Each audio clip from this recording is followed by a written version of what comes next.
Hare Krishna. Welcome you all in the class. आज के भगवत गीता में की क्लास में आप सभी का बहुत बहुत स्वागत है। ओम अज्ञानतिमिरान्धस्य ज्ञानाञ्जनशलाकया चक्षुरुन्मीलितं येन तस्मै श्री गुरुवे नमः। श्री चैतन्य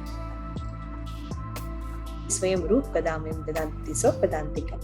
हरे कृष्णा कृष्ण कृष्ण हरे हरे, हरे राम राम राम हरे हरे। श्री प्रभुपाद की जय, गुरुदेव की जय, निताई गौर प्रेमानंदे हरि हरि। तो हाँ, हमने 6th लेसन शुरू किया था। आज हम 2nd श्लोका पढ़ेंगे।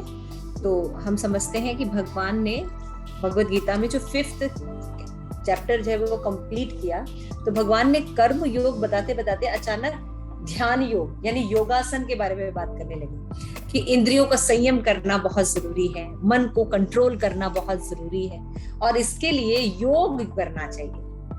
तो अभी हम देखते हैं कि भगवान अब योग की बात कर रहे हैं। तो हमने देखा था कि पहले क्लास में, पहले जो श्लोका था उसमें भगवान ने बताया था कि अर्जुन संन्यास का मतलब क्या होता है ना।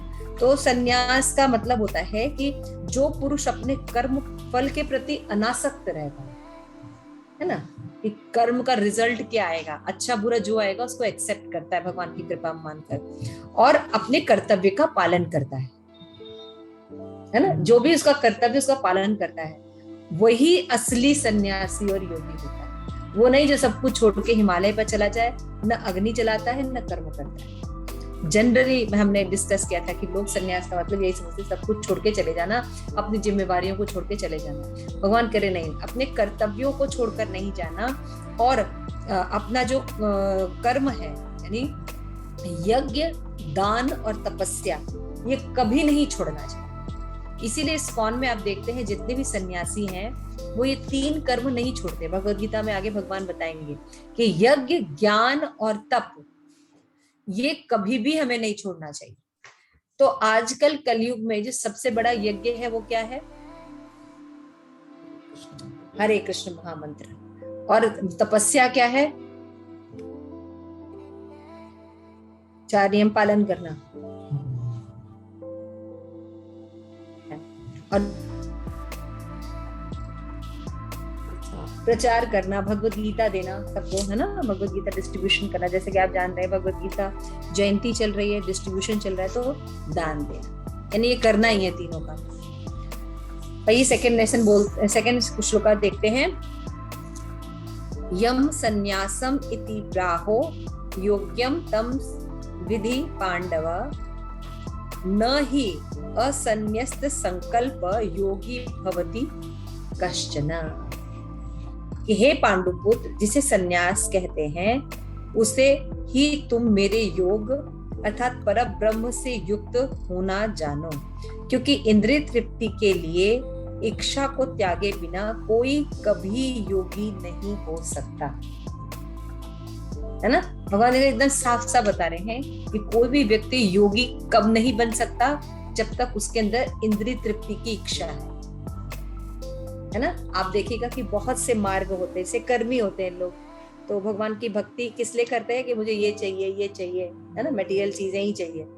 तो ऐसे लोग जब भगवान की भक्ति करते हैं तो ऐसे होते हैं कर्मी लोग। और ज्ञानी लोग होते थे जो अलग उपनिषद पढ़ते हैं, पुराण पढ़ते हैं, रामायण पढ़ते हैं, अलग अलग स्कूल्स के बारे में नॉलेज लेते हैं। तो ऐसे ज्ञानी लोग या योगी लोग, है ना, जो अष्टांग योग को फॉलो करते हैं, यहाँ पे ध्यान लगाते हैं, यम नियम प्राणायाम सारा जो अष्ट है वो पूरा पालन करते हैं। तो ये लोग जब भगवान की भक्ति करते हैं या ब्रह्म ज्ञान लेने जाते हैं, तो क्योंकि इनको सही प्रोसेस नहीं पता भगवान के बारे में या भक्ति के बारे में इनको पता नहीं है, तो होता क्या है, ये भगवान को सब कुछ छोड़ तो देते हैं, लेकिन फिर से मटेरियल जगत में वापस आ जाते हैं, क्योंकि इंद्रियों को कोई कार्य है नहीं, कुछ करना नहीं, तो निष्क्रिय वो कितने दिन तक रह सकते हैं। तो फिर वो पुनः आते हैं, समाज सेवा में लग जाते हैं, हॉस्पिटल खोलते हैं, है ना, ऐसे अनाथाश्रम में कार्य करते हैं या पॉलिटिक्स में चले जाते हैं, है ना। तो फिर वो क्या करते हैं, वहां से वो समाज कल्याण का कार्य करने की कोशिश करते हैं। यानी जीव का जो स्वभाव है सेवा करना, वो उससे वो बंद नहीं कर सकते। निष्क्रिय आप कितने दिन रहेंगे? आप ज्यादा दिन निष्क्रिय नहीं रह सकते, है ना। आप कुछ ना कुछ करते हैं तो, लेकिन भक्ति आपको हमेशा सक्रिय रखती है क्योंकि आप भगवान की सेवा करते रहते हैं। लेकिन बाकी प्रोसेस में जो सेवा है ये नहीं होता है, तो ज्यादा दिन तक वो निष्क्रिय नहीं रह पाते, वो कहीं ना कहीं आके इन्वॉल्व हो जाते हैं, है ना। तो जबकि यहाँ पे भगवान वही बात बता रहे हैं कि जिससे संन्यास करते हैं उसे तुम पर ब्रह्म से युक्त जानो। संन्यास का मतलब भगवान की भक्ति करना, पर ब्रह्म से युक्त जानो, यानी कि संन्यास लेके खाली हिमालय पे चले जाना और अपने मन से सोचना, योगा करना नहीं, पर ब्रह्म से युक्त होना। और पर ब्रह्म कौन है? भगवान है ना। जब तक कोई व्यक्ति योग करता है या ज्ञान लेता है, उसमें भगवान के बारे में नहीं नॉलेज लेता और इंद्रिय तृप्ति की इच्छा करता रहता है, तो इंद्रिय तृप्ति को त्यागे बिना कोई व्यक्ति योगी नहीं बन सकता। एकदम क्लियर भगवान कह रहे हैं। तो आइए इसको पढ़ते हैं। विष्णु अवतार प्रभु जी थोड़ा सा पढ़िए लाउडली। वास्तविक संन्यास योग या भक्ति का अर्थ है कि जीवात्मा अपनी स्वाभाविक स्थिति को जाने और आवाज आ रही है प्रभु जी की? आवाज आ रही है? कर्म करें। जीवात्मा का अपना स्वतंत्र अस्तित्व नहीं होता, वह परमेश्वर की तटस्थ शक्ति है। जब वह माया के वशीभूत होता है तो वह बद्ध हो जाता है, किंतु जब वह कृष्ण भावना भावित रहता है अर्थात आध्यात्मिक शक्ति से सजग रहता है, तो वह अपनी सहज स्थिति में होता है। इस प्रकार जब मनुष्य पूर्ण ज्ञान में होता है तो वह समस्त इंद्रिय तृप्ति को त्याग देता है, अर्थात समस्त इंद्रिय तृप्ति के कार्यकलापों का परित्याग कर देता है। इसका अभ्यास योगी करते हैं जो इंद्रियों को भौतिक आसक्ति से रोकते हैं, किंतु कृष्ण भावना भावी व्यक्ति को तो ऐसी किसी भी वस्तु में अपनी इंद्रिय लगाने का अवसर भी नहीं मिलता जो कृष्ण के निमित्त न हो। फलतः कृष्ण भावना भावी व्यक्ति सन्यासी तथा योगी साथ साथ होता है। ज्ञान तथा इंद्रिय निग्रह योग के ये दोनों प्रयोजन कृष्ण भावना भावी द्वारा स्वतः पूरे हो जाते हैं। यदि मनुष्य स्वार्थ का त्याग नहीं कर पाता तो ज्ञान तथा योग व्यर्थ रहते हैं। जीवात्मा का मुख्य ध्येय तो समस्त प्रकार की आत्म तृप्ति को त्याग कर परमेश्वर की तुष्टि करने के लिए तैयार रहना। कृष्ण भावना भावित व्यक्ति में किसी प्रकार की आत्म तृप्ति की इच्छा नहीं रहती, वह सदैव परमेश्वर की प्रसन्नता में लगा रहता है। जिसे परमेश्वर के विषय में कुछ भी पता नहीं होता वही स्वार्थ पूर्ति में लगा रहता है, क्योंकि कोई कभी निष्क्रिय नहीं रह सकता। कृष्ण भावनामृत का अभ्यास करने से सारे कार्य सुचारू रूप से संपन्न हो जाते हैं। तो यहाँ पे भगवान कह रहे कि वास्तविक संन्यास या योग या भक्ति का अर्थ होता है कि जीवात्मा अपने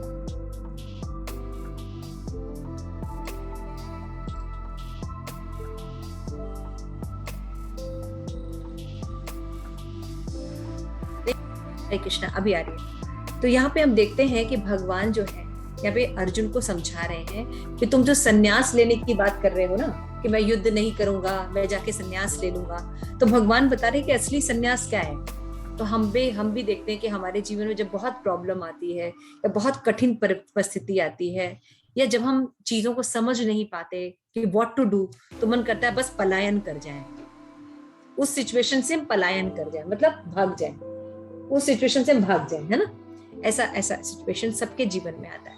तो अर्जुन के समय भी आया था कि वो नहीं मारना चाहता था, नहीं युद्ध करना चाहता था भीष्म पितामह और द्रोणाचार्य जैसे लोगों का। तो वो क्या करना चाहता था, वो कहता था कि मैं भिक्षा मांग लूंगा, बोलता ना अर्जुन, मैं भिक्षा मांग लूंगा, लेकिन मैं संन्यास ले लूंगा, लेकिन मैं जो है ये युद्ध नहीं करूंगा। तो भगवान जो है संन्यास का एक्चुअल मीनिंग बता रहे हैं अर्जुन को। तो अर्जुन को कह रहे हैं कि संन्यास का मतलब होता है जब कोई व्यक्ति परब्रह्म में युक्त हो, यानी जैसा भगवान इंस्ट्रक्शन करते हैं, जो भगवान की आज्ञा उनको पालन नहीं व्यक्ति करता है, तो वो सन्यासी नहीं है ना। तो भगवान एक तरह से ये कहने की कोशिश कर रहे हैं कि मैं चाहता हूं कि ये धर्म युद्ध हो और तुम यहां से पलायन कर रहे हो, है ना। तो हम लोग भी ऐसे ही होते हैं ना भक्ति में, जब हम लोगों को कहा जाता है कि नहीं हमें भक्ति करनी चाहिए, हमें नहीं, वो तो हम बुढ़ापे में करेंगे, ये सब यंग एज का काम थोड़ी है भक्ति करना, है ना। बचपन से थोड़ी भक्ति करनी चाहिए।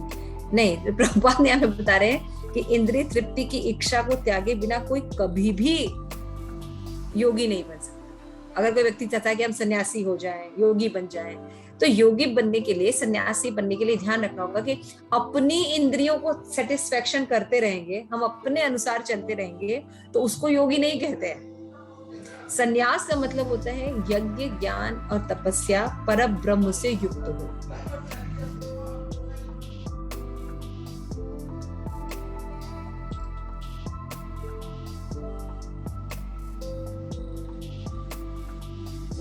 तो यहाँ पे भगवान फर्स्ट लाइन में कहते हैं कि वास्तविक सन्यास या योगी या भक्ति का अर्थ है जीवात्मा अपनी स्वाभाविक स्थिति में। देखो, शांति हमें कब मिलेगी? जब हम अपने स्वाभाविक स्थिति में रहेंगे। अगर हम अस्वाभाविक स्थिति में रहेंगे तो हम ज्यादा दिन नहीं रह सकते। जैसे कि हमने देखा कि सब लोग क्या करते हैं, अगर कोई सिचुएशन आती है, कोई बुरा वक्त आता है जिसमें डिसीजन नहीं ले पाते, जिसमें हम रह नहीं पाते, तो हम उस स्थिति से पलायन कर जाते हैं। भगवान हमेशा कहते हैं अपनी सिचुएशन से पलायन मत करो, उसका सामना करो। आप मान लीजिए किसी के साथ कोई घटना घटती है, बहुत भयानक घटना घटती है, वो व्यक्ति जो है उस दुख से निकल नहीं पाता है या उन चीजों को माफ नहीं कर पाता है, उन सिचुएशन से आगे नहीं बढ़ पाता है, तो क्या करता है, उस सिचुएशन से छोड़ के दूसरे जगह चला जाता है, छोड़ देता है ना, वो जगह छोड़ दिया उसने और फिर कहीं और चला जाता। लेकिन कहीं और जाने से क्या उसको मेंटल राहत मिल जाएगी? गोलकेश्वरी, वो कहीं भी दुनिया में चला जाए, वो व्यक्ति कहीं भी दुनिया में चला जाए, क्योंकि उसने अपनी प्रॉब्लम सॉल्व नहीं की है, वो मेंटल प्रेशर उसके ऊपर हमेशा रहेगा। स्थान बदलने से कुछ नहीं होता। अभी रिपोर्ट आ जाए मेरी कि माता जी आपको ना बस 7 दिन आपके पास रह गए। डॉक्टर के पास मैं गई, चेकअप, नॉर्मल खांसी थी, मैंने चेकअप कराया, डॉक्टर ने कहा आपको तो बहुत भयानक बीमारी, अब तो लास्ट स्टेज में आप, बस 7 दिन बाकी है। तुम कहेंगे ये डॉक्टर झूठ बोल रहा है, छोड़ देंगे या हॉस्पिटल नहीं जाएंगे, यहाँ छोड़ के हम अमेरिका चले जाएंगे, क्या होगा?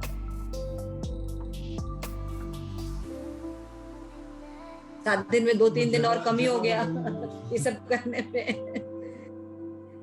हम प्रॉब्लम को फेस नहीं, भगवान यहाँ पे कह रहे हैं आप अगर आपकी प्रॉब्लम है फेस कीजिए। जब आप अपनी प्रॉब्लम फेस करेंगे, वो सिचुएशन रहे फेस करेंगे, आप वहीं भी रहेंगे तब भी आप अप्रभावित हो जाएंगे, क्योंकि आप फेस कर रहे हैं सिचुएशन। तो पलायन करना जीवन का संन्यास नहीं कहलाता। समझ रहे हैं? पलायन करना संन्यास नहीं कहलाता, बल्कि सब कुछ भगवान की सेवा में लगाना, सब कुछ भगवान का है समझना, ये जो है मेन संन्यास है। यानी कर्म के जो फल है उससे डिटैच्ड हो जाना, कि मैं ये कार्य कर रहा हूं, इसका जो रिजल्ट आएगा अच्छा या बुरा, ये भगवान की कृपा है। Whatever result will come, you accept it. This is sannyas. भगवान यह समझा रहे हैं जीवात्मा का अपना स्वतंत्र अस्तित्व नहीं होता। जीवात्मा स्वतंत्र नहीं होता। वो माने कि हम स्वतंत्र हैं, हम भगवान से हमारा कोई रिलेशन नहीं, उसके मानने से ऐसा नहीं होगा। जीवात्मा सदैव भगवान के अधीन है और अधीन रहेगा, क्योंकि उनका अंश है। समझ रहे हैं? तो परमेश्वर की तटस्था शक्ति, वो माया के वशीभूत होकर अपने आप को बद्ध जीवन में ले लेता है। जब माया में रहता है तो सोचता है नहीं नहीं मैं तो स्वतंत्र हूं, मुझे भगवान के, नहीं, आप कभी स्वतंत्र हो ही नहीं सकते। आपको भगवान पे डिपेंड रहना पड़ेगा, क्योंकि आपको जो भी चीजें प्रोवाइड की जा रही है वो आप नहीं क्रिएट कर सकते। ना पृथ्वी क्रिएट कर सकते हैं, ना हवा क्रिएट कर सकते हैं, ना अग्नि क्रिएट कर सकते हैं, ना जल क्रिएट कर सकते हैं। आप कुछ भी नहीं कर सकते, है ना। तो हम अपनी पलकों को तो संभाल ही नहीं पाते हमारा शरीर जो है चेंज हो रहा है, हम रोक पाते हैं कि नहीं हमारा हेयर ग्रे ना हो, ब्लैक ही रहे हमें कोई बीमारी ना हो, किसी चीज से हम रोक पाते हैं? किसी चीज में हमारा कोई हाथ नहीं है। अरे हम खाते हैं, वो डाइजेशन कैसे हो रहा है ये भी नहीं पता। नहीं मेरा है, मेरा है, अरे मेरा है तो कर क्या रहे हैं आप कुछ भी किसी चीज का कंट्रोल है आपका? क्या आप कहे कि नहीं, अब मैं यौवन से कभी बुढ़ापे की तरफ नहीं जाऊंगा, एवर यंग रहूंगा, रख सकते हैं? किस चीज पर हमारा कंट्रोल है? ना जन्म पर कंट्रोल है, ना चेंजेस पर कंट्रोल है, ना मृत्यु पर कंट्रोल है। तो मतलब है, मतलब मेरा है, मेरा है तो मेरा मेरा क्या है आपका? है ना? तो भ्रमवश माया के कारण जीव ऐसा बद्ध कंडीशन सोचता है। लेकिन जब व्यक्ति कृष्ण कॉन्शियसनेस को एक्सेप्ट कर लेता है, तो ज्ञान लेता है जब भगवत गीता के हिसाब से, तो उसको अपनी वास्तविक कंडीशन स्टेज पता चलती है कि वो एक बहुत छोटा सा अंश है, अणु आत्मा है, वो शरीर नहीं है, आत्मा है और वो भगवान का है। ये नॉर्मल उसको स्थिति पता चलती है और उसको पता चलता है कि सेवा करना उसका धर्म है। लेकिन उसको ये नहीं पता था कि किसकी सेवा करें। लेकिन भक्ति करने पर यह पता चलता है कि हम भगवान के हैं और जब तक हम भगवान की सेवा नहीं करेंगे तब तक नहीं होगा। तो क्या करता है जीव? जब तक ये बातें पता नहीं रहती है तो जीव जो है अपनी इंद्रियों को तुष्ट करने में लगा रहता है, तो और बंधन में पड़ता चला जाता है। लेकिन जब जीव को नॉलेज होता है और भगवान की इंद्रियों को तुष्ट करने लगता है तो उसकी इंद्रियां भी तुष्ट होती है और बंधन मुक्त हो जाता है। हम सब देख रहे हैं ना कृष्णा कॉन्शियसनेस में, वही खाना खाना है, वही घर है, वही सिचुएशन है, लेकिन मेंटल लेवल पर कितना अंतर हो गया। हाँ पावनी माता जी, कितनी कॉन्शियसनेस में अंतर है। कोई भी अगर आज प्रॉब्लम आए तो हम लोग हरे कृष्णा कृष्ण कृष्णा हरे हरे, हरे राम राम राम हरे हरे। तो हमको पता है कि प्रॉब्लम को हम रिमूव नहीं कर सकते, लेकिन ठाकुर जी की कृपा से हम उसको फेस करके निकल गए। शरीर का भी त्याग होने का समय आया तो हमें पता है कि शरीर का त्याग होता है, लेकिन हम एज अ आत्मा हमेशा रहेंगे। अगर हम भगवान की कॉन्शियसनेस में रहेंगे तो भगवत धाम चले जाएंगे, फिर वापस इस जगत में नहीं आएंगे। तो हमारा पूरा ध्यान किस चीज पर रहेगा? भगवान से मिलने का, न कि शरीर त्याग करने का या इसके डिप्रेशन में नहीं। हमारा पूरा ध्यान रहेगा हम अपने घर वापस चले जाए, जहाँ न जन्म है, न मृत्यु है, न जरा है, न व्याधि है। और पीछे भी हमें पता है आज तक भगवान ही सबका पालन करते आ रहे हैं, तो हमारे सारी चीजों का पालन या हमारे बच्चों का पालन या ऐसे भी भगवान ही करेंगे, निश्चिंत रहता है ना। तो ये सब जो चीजें हैं होती हैं। तो यहाँ पे देखिए कृष्ण भावना व्यक्ति को न किसी वस्तु में अपनी इंद्रिय लगाने का अवसर ही नहीं मिलता है ना। उस दिन हम लोग को सुबह सतत चैंटिंग करनी है, क्लास छूट गई, भागवतम है, अभी भगवत गीता क्लास है ना। आप लोग देखिए फिर दूसरे क्लास में लगे, भगवत गीता के बाद आपके बहुत सी एक्टिविटीज होगी, भागवतम पढ़ना होगा, और भी सारी चीज होगी, प्रसाद खाना होगा, खाना बनाना, कितनी सारी चैनल पैनल है आप लोगों का लगा हुआ। तो उनको कभी इंद्रिय तृप्ति करने का मौका ही नहीं मिलता, क्योंकि वो सारी चीज पहले भगवान को ऑफर करते हैं फिर खाते हैं, है ना। भक्त अपनी सारी चीजों को भगवान को ऑफर करते हैं फिर खाते हैं, तो वो इंद्रिय तृप्ति का उनको अवसर ही नहीं मिलता। जबकि बाकी लोग जो हैं ऐसा नहीं करते। योगी ने प्राणायाम किया, फिर उसके बाद जाके इंद्रिय तृप्ति की, है ना। सिगरेट पिया, शराब पिया, कोई नियंत्रण तो है नहीं। तो भक्ति में देखिए ऑटोमेटिक रहता है, 4 नियम पालन करना से सब कुछ हो जाता है। अतः ज्ञान तथा इंद्रिय योग दोनों प्रयोजन कृष्ण भावना में अपने आप स्वतः पूरे हो जाते हैं। आप केवल स्कॉन से जुड़ते हैं, आपको भगवत गीता का ज्ञान, भागवतम का ज्ञान मिलने लगता है ना। और ज्ञान के साथ साथ आपको क्या होता है, अपने आप अपनी इंद्रियों को कंट्रोल कर लेते हैं। जो चाय प्याज लहसुन आपका एडिक्शन कभी नहीं छूटते, लेकिन चैंटिंग करने से, भक्ति करने से पता नहीं वो एडिक्शन कैसे छूट गया और उसकी तरफ कभी देखने का भी मन नहीं करता। ये नहीं कि हाँ इंद्रिय तृप्ति की इच्छा बनी रहती है, बाकी प्रोसेस में हम आर्टिफिशियली अपने आप को निग्रह करते हैं, तो इच्छा बनी रहती है भोगने की। लेकिन भगवत भक्ति में इच्छा नहीं रहती है, कॉन्शियसनेस चेंज हो जाती है, क्योंकि हम हायर चीज को टेस्ट करते हैं, है ना। ऐसा तो नहीं कि हाँ हम कृष्णा कॉन्शियसनेस में आ गए तो चाय मेरा फेवरेट था, हाय काश अब तो भक्ति कर रहे हैं, करनी पड़ रही है हमें किसी तरह से, तो हम चाय नहीं पी पा रहे हैं, ऐसी कोई इच्छा है? हाँ, ये विष्णु अवतार ऐसा नहीं कि बारिश हो रही थोड़ा एक कप चाय हो जाता तो हाँ? क्यों नरसिंह स्थिति माता जी कि गोलोकेश्वरी माता जी आ जाती है, थोड़ा पकौड़े के साथ चाय हो जाते हैं हमारे तो ऐसी इच्छा भी नहीं होती है जी भक्तों को, है ना। भक्त अपना कॉफी बनाते हैं, अपने जो हर्बल कॉफी है या हर्बल टी है बनाते हैं, उनको कभी कुछ रिग्रेट भी नहीं लगता कि मैं चाय छोड़ दी है या प्याज के पकौड़े छोड़ दिए है, ऐसा नहीं लगता, है ना। तो यहाँ पे भक्ति करने से ज्ञान और इंद्रिय निग्रह एक साथ हो जाता है, अलग से करने की कोई जरूरत नहीं होती। लेकिन यदि मनुष्य जो है स्वार्थ का त्याग नहीं करता, यानी अपनी इंद्रियों को सेटिस्फेक्शन करना नहीं छोड़ता, तो ज्ञान और योग व्यर्थ है। फिर बातें बहुत करता, है ना। जैसे आजकल आप देखिएगा, it is very great problem in society. जब सोसाइटी का डिग्रेडेशन होता है या कलयुग का, तो लक्षण क्या है? ब्राह्मण सबसे पहले डिग्रेडेड हो जाते हैं, यानी जो ज्ञान देने वाले सोर्स होते हैं वो सबसे पहले डिग्रेडेड हो जाते हैं। तो ब्राह्मणास को आप देखिएगा, पूर्णिमा का यज्ञ करेंगे, दान करेंगे, मंदिर जाएंगे, लेकिन घर में कुत्ता पालेंगे, अंडा खाएंगे, मीट ईटिंग करेंगे, और आपको ही वैष्णव भक्तों को आकर फिर भगवत गीता का प्रवचन देंगे और खुद भगवत गीता कभी पढ़ा नहीं। तो आपके ये जो सो कॉल कर्मकांड दिन रोज कर रहे हैं और जो नियम पालन करना चाहिए, है ना, जो ब्राह्मण के लिए होता है ना, कि no meat eating, no toxic, ये सब नहीं होता, शूद्र वाले व्यवहार नहीं करने चाहिए, तो वहां पे तो आपका कोई वर्ग है नहीं। चंडाली होने के कुत्तों को पाल रहे हैं, है ना, डॉग सिविलाइजेशन की तरफ आप जा रहे हैं, और आप एक्सपेक्ट कर रहे हैं कि आपके साथ कुछ होगा नहीं। आप अग्नि जलाने की कोशिश कर रहे हैं और साथ में पानी डाल रहे हैं, अग्नि जलेगा? नहीं जलेगा अग्नि। तो जब मान लीजिए कोई व्यक्ति बिना भगवान की भक्ति के ज्ञान और योग को सीखता है, तो उसका योग और ज्ञान दोनों व्यर्थ है।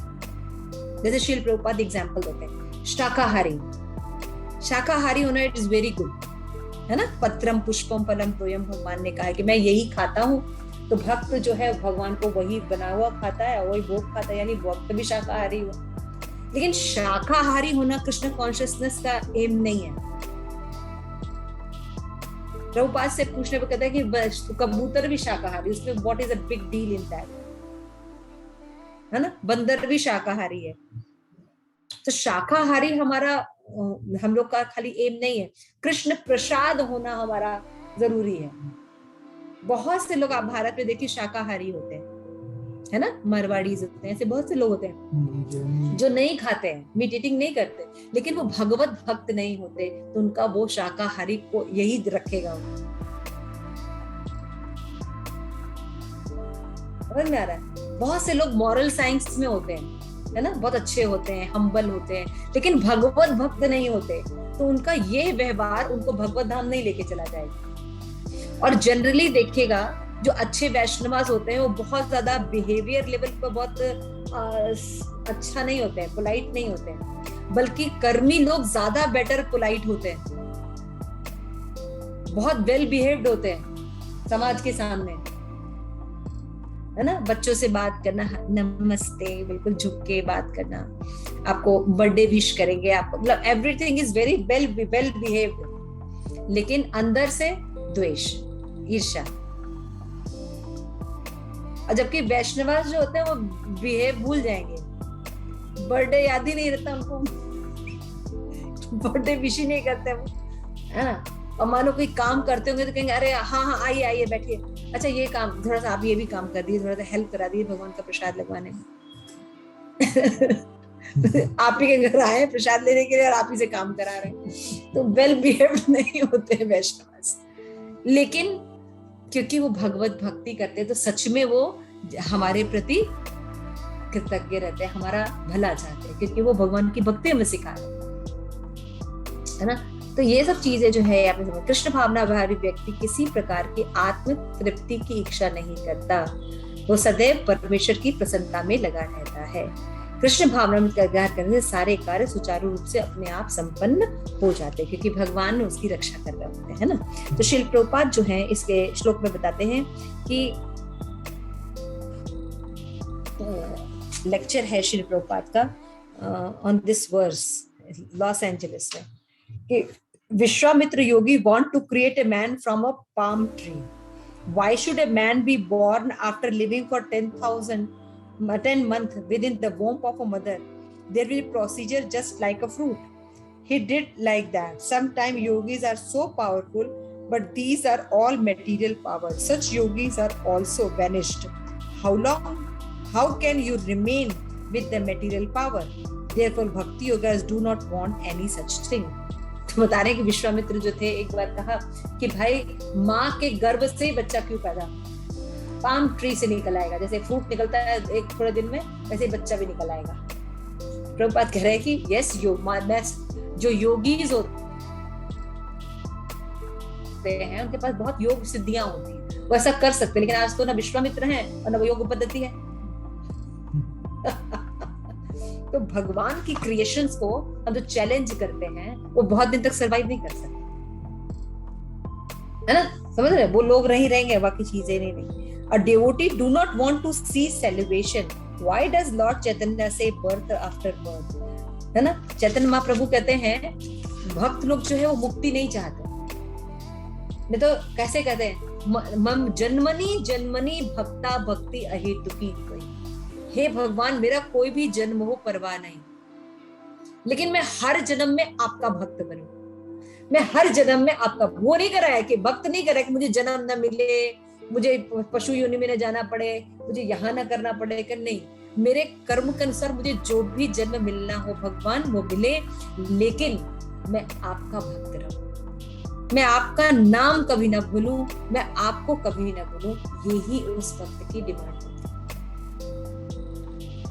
देखिए, दूसरे लोग मुक्ति चाहते हैं, लेकिन भक्त नहीं चाहता. भक्त किसी भी सिचुएशन में रहता है, वह कहता है भगवान मैं आपको भूलूं नहीं, नर्क जाऊं तो बलि महाराज की तरह भगवान का नाम लेता रहूं, है ना. मतलब कहीं भी भक्त जाए वो अपने कर्म के अनुसार ये नहीं कहता मुझे आप रोक दीजिए, ये योनि दी, नहीं, कहे मुझे बस आपका भक्त बना दिए. जब यहाँ पे बोलते हैं कि the Krishna consciousness practice is turning the material body into spiritual body. Example I several time given is that put the rod into the fire, then the rod is act like. Prabhupada कहते हैं कि भक्ति करने से, कृष्ण भावना भावित की प्रैक्टिस करने से इसी मटेरियल बॉडी में जीव जो है भक्त बन जाता है. जैसे लोहे का एक टुकड़ा है, उसको अग्नि पर तपा दीजिए, तपाते रहिए, थोड़े देर बाद वो लोहे की जो क्वालिटी है वो खत्म हो जाएगी, वो आग बन जाएगा. अगर आप उसको छुएंगे तो जल जाएगा, जबकि लोहा छूने पर जलता नहीं है. लोहे को अगर आप टच कीजिए जब जलेंगे नहीं. और अगर वो जो अग्नि बन गया उसको आप चुंबक के पास ले आए तो चुंबक आकर्षित नहीं होगा, उसके अंदर लोहे के सारे गुण खत्म हो गए. उसी तरह इसी मटेरियल बॉडी में जब हम भगवान कृष्ण की भक्ति करते हैं तो क्या होता है, हमारा जो मटेरियल कंटेमिनेशन है वो निकल जाता है, हम स्पिरिचुअल होते हैं. श्री प्रभुपाद ये बताते हैं, श्री प्रभुपाद बताते हैं कि बहुत अच्छा एग्जाम्पल दे रहे हैं. देखिए यहाँ पे एग्जाम्पल दे रहे हैं प्रभुपाद न्यूयॉर्क में 1966. श्री प्रभुपाद कहते हैं कि now there is a very important point, यन संन्यास इति प्राहु, है ना, यह संन्यास मिति प्राहु, फर्स्ट टाइम, है ना. Lord Krishna instructs Arjun that whatever is known as sannyas is also yoga. The yoga system and sannyas, there is no difference. There are same principle, है ना. भगवान कह रहे हैं कि there are many yogi who perform yoga or teach yoga for a profit, but that is not the idea of yoga system. आप देखिए, आज प्रभुपाद की बात आप देख सकते हैं कि जितना भी लोग हैं, जैसे पतंजलि हैं या बाबा रामदेव जी हैं, ये लोग क्या आसन सिखा के योगा को बॉडी फिट करने में लगा दिए. लेकिन योगा का मतलब खाली बॉडी फिट करना नहीं है, योगा का मतलब है भगवान के साथ आपका कनेक्शन रीइस्टैब्लिश करना.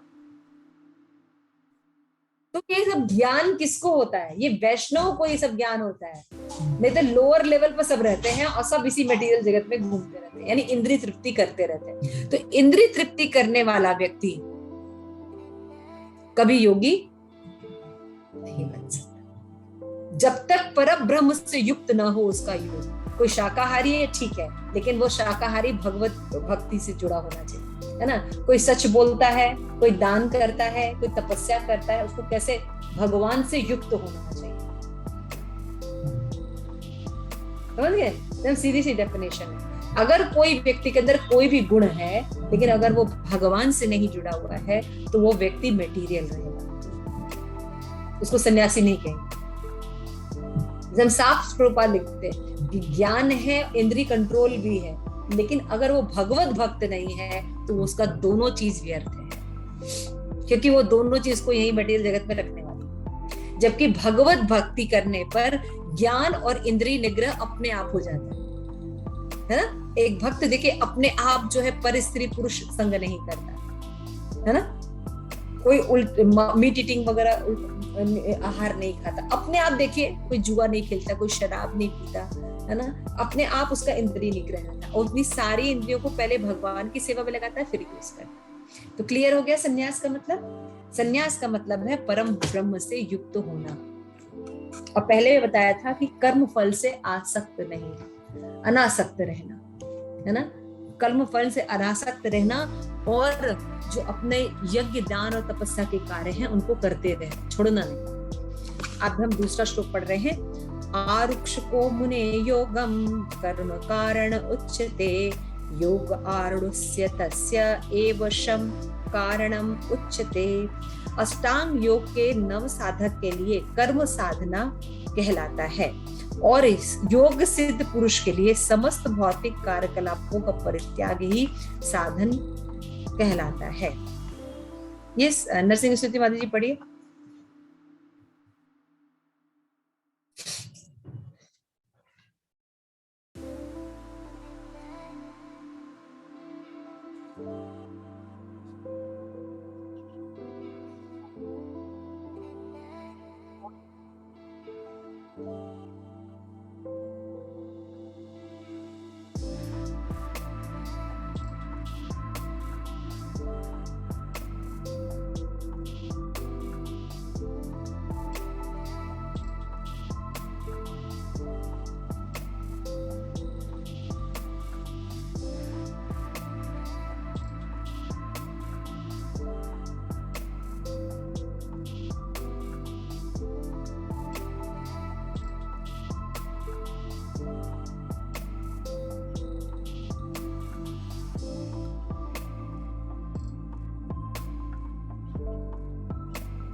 तो योगा में दो अवस्था होती है, लिखना चाहिए आप लोग। एक होती है योगा रुक्ष अवस्था और रुक्षु अवस्था, और दूसरी होती है योगा रूढ़ अवस्था, है ना।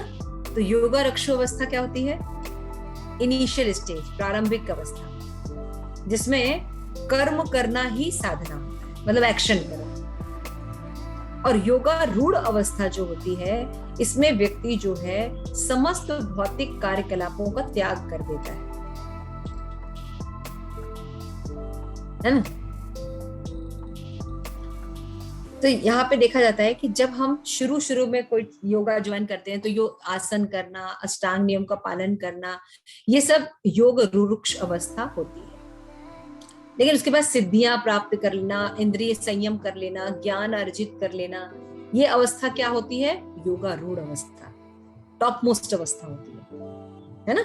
योगा रुक्ष मतलब शुरू की अवस्था होती है, जिसमें कि कर्म करना ही साधना होता है। और योगा रूढ़ में जो है व्यक्ति परिपक्व अवस्था में पहुंच जाता है, यानी इंद्रिय निग्रह, सिद्धियां प्राप्त करना, ये सब उसको प्राप्त करें। तो परमेश्वर की जो से युक्त होने की विधि है, ये ही जो है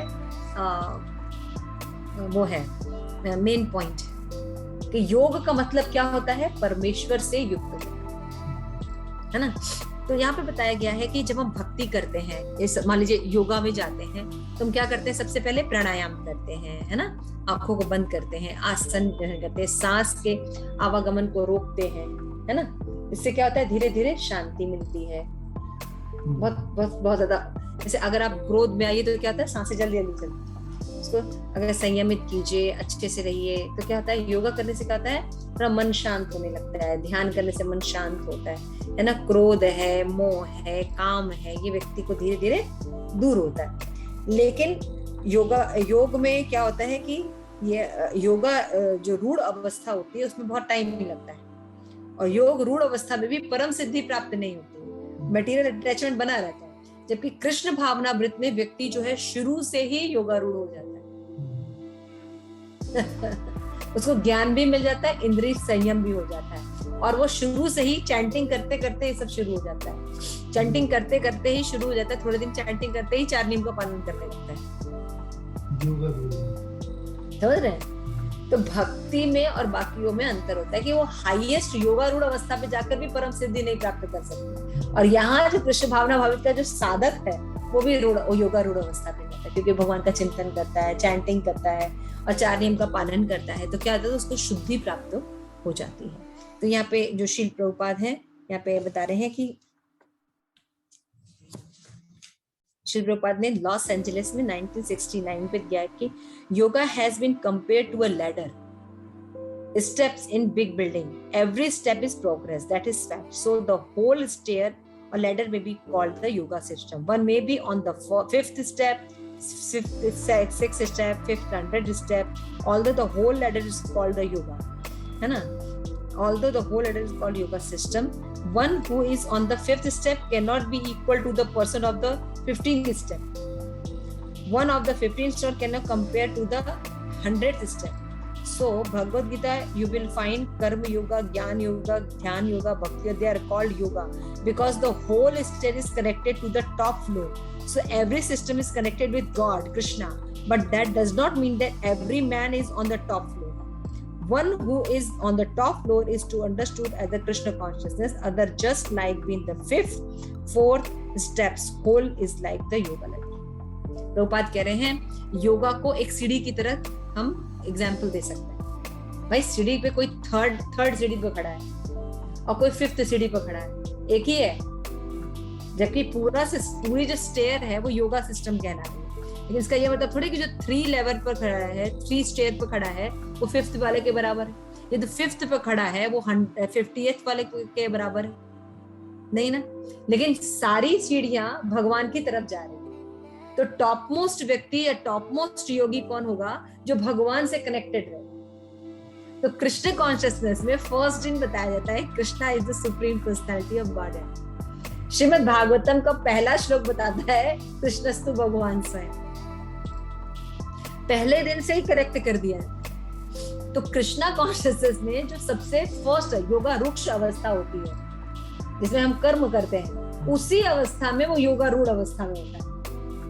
टॉप मोस्ट लैडर कृष्णा से कनेक्टेड रहता है। लेकिन बाकी लैडर में 50th पर भी है, तब भी उसको ये नहीं पता होता कि Krishna is the supreme personality of godhead, हमें भगवान की भक्ति करनी चाहिए। ज्ञानी योगी है ना, ये लोग जो है ये कृष्ण कॉन्शियसनेस की तुलना में बहुत पीछे है। ये योगा रूढ़ होने पर उनको थोड़े से ग्लिम्स मिलते हैं भगवान के बारे में। और कृष्ण भक्त तो सीधे, अभी आपको बता रहे जैसे कि हमारे फ्रेंड है महात्मा विदुर प्रभु, वो अभी घर पे आए थे, बच्चों के साथ आए है ना। तो उनकी छोटी सी बेटी है, मेरे ख्याल से यशोदा, तो छोटी सी है ना, 3 साल 4 साल की होगी।